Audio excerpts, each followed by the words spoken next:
Okay, before any of you start mouthing off in the comments at me, yes, I know many of my takes will be incredibly poor to many of you. Just know that I respect you despite our disagreements. You should do the same. Let's kick things off in alphabetical order with our boy Doomfist. Doomfist has gone through a lot in the last little while, and I mean, he was a DPS in Overwatch 1, apparently, but I cannot get out of my brain all of the people in, like, Plat and below who pick Doomfist and then, like, dive completely outside of their LOS of their supports and then scream at the supports for not healing them. I understand that Doomfist is fundamentally actually not in a bad place right now, so objectively speaking, I gotta throw him in C tier. Only because I think he'd be a solid A or B.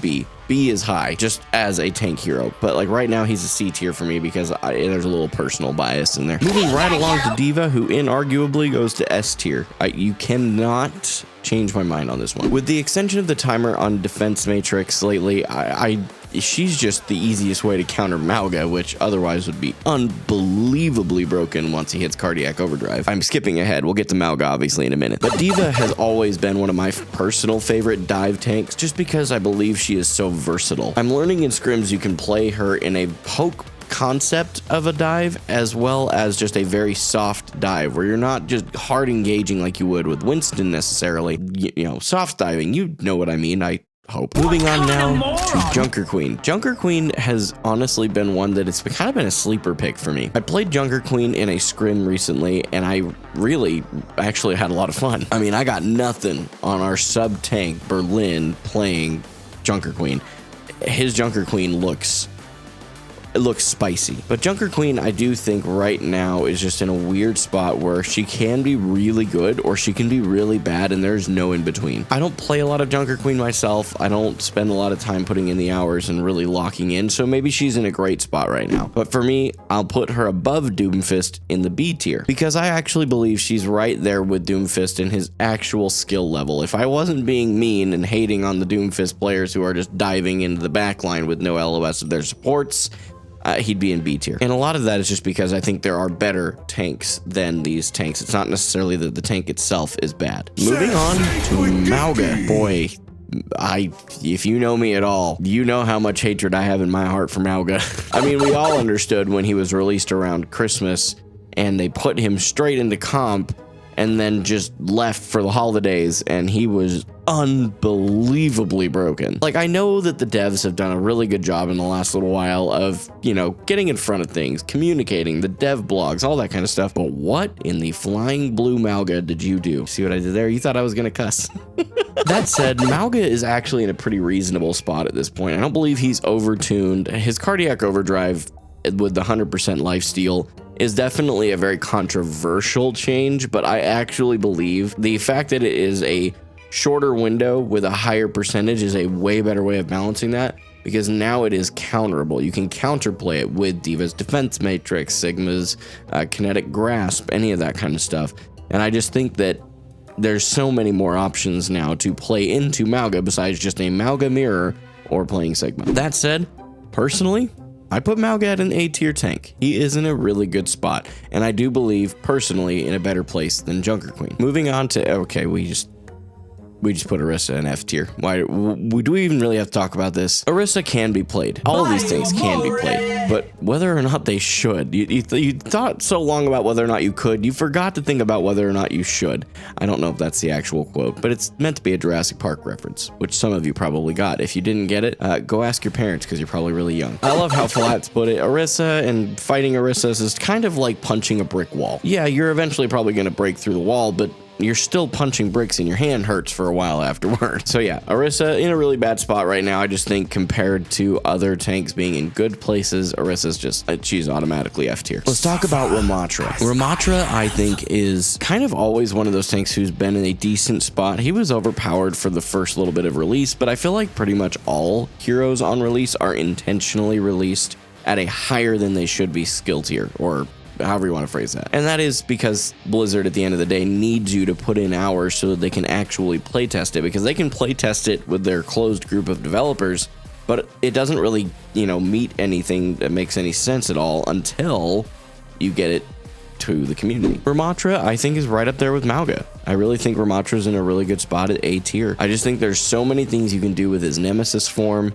It's actually kind of scary now, to be honest with you. I think that they did a really good job balancing him in more of the recent tank patch. And his ultimate, I mean, it literally still goes on for seemingly forever if you play your cards right, especially if either of your supports are still up and actively healing you. Your ultimate goes on until the entire team is dead or you are. That's just kind of how it works. Oh, my boy, Rein. Gosh, I wish you were as good as I want you to be. There will always be a soft spot in my heart for Reinhardt. I couldn't tell you why. I think I just fundamentally enjoy the fact that Reinhardt is not completely, but a little bit more of a turn your brain off kind of tank. You basically go in, make sure you don't run down middle, and just hammer go swing, and it's a good time. That said, I think that his shield buff recently was definitely helpful. I do think he's in an objectively so much better place now than he was over the last 10 seasons prior to his changes. I still think he needs some help though, and consequently I kind of have to put him at a C tier. But I cannot put him on the same level as Doomfist. So yeah, Doomfist is going in D tier. Because Reinhardt isn't as good as Junker Queen, is better than Doomfist, and I just hate Doomfist. I think that's what you're gonna find out mostly from this video. Hog. Now here's another one that's gonna end up in the same place as Doomfist for the same reason as Doomfist. The players that play the hero. It seems like, especially in Plat and below, I swear I am watching these Roadhogs that just don't think they're getting enough healing. It's usually they're playing another tank and they pick Roadhog because he has the take a breather ability that allows him to have self-healing. I can't speak. I really believe that Roadhog has a lot of potential when someone plays him well. The problem is too many people do one of two things with him. One, they run it down straight into the enemy team thinking, oh, I have take a breather and my supports are still up, I'll be fine. Only to get anti-nated by the enemy team's Ana and then completely ran over. Or the other thing that happens most commonly is they're sitting there trying to get environmental kills using his hook and trying to throw people off the map. Which, don't get me wrong, I've done that a couple of times. It is very satisfying, but there's a certain point where it's not just strategy anymore and you're just trolling. So yeah, Roadhog I think has a lot of potential put in the right hands, just like Doomfist, same thing.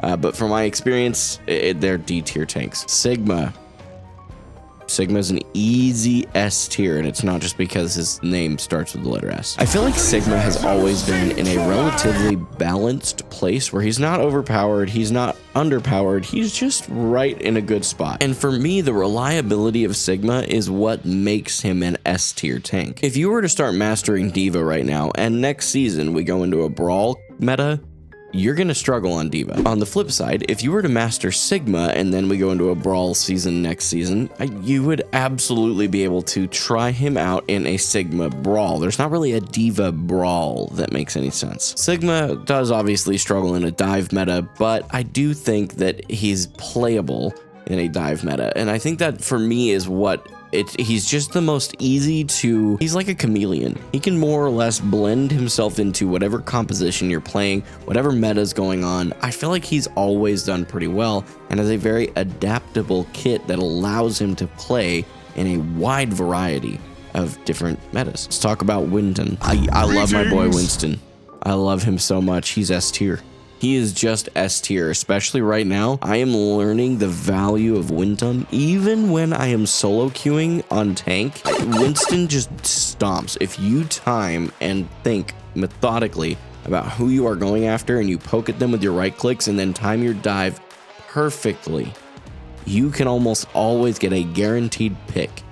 And it's almost always a support, which means their team starts to fall apart. I will also say that because of my recent adoration for Winston, it's the only t-shirt that I've bought that is Overwatch related is a Winston t-shirt. Winston is another one of those, I feel like he struggles sometimes, but when he's good, he's good. And right now, he is good. He's finally not just hard countered by D.Va. Don't get me wrong, when you're playing Winston into D.Va right now, you're still going to struggle, but it's not nearly as bad as the last few seasons. Let's talk about, no, we don't even need to talk about that. They get him out. No, okay, let's be fair. He's not as bad as Orisa, but he's right there with Doomfist. And again, it's actually, ironically, this tier could just be the I hate the people who play these heroes tier.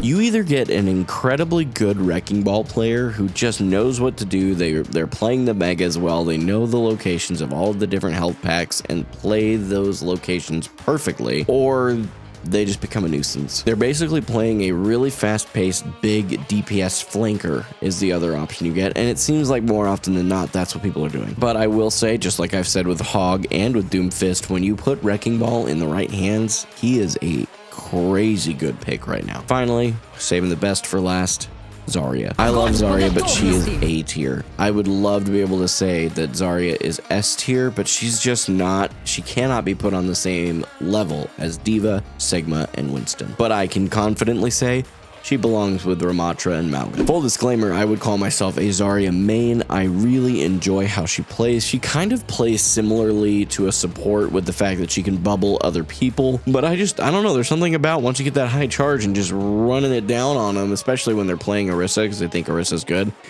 Oh, it's chef's kiss. If you found this tier list triggering in any way, you might check out this one right here. This is my support tier list from Season 8, and even my skin crawls watching that one back.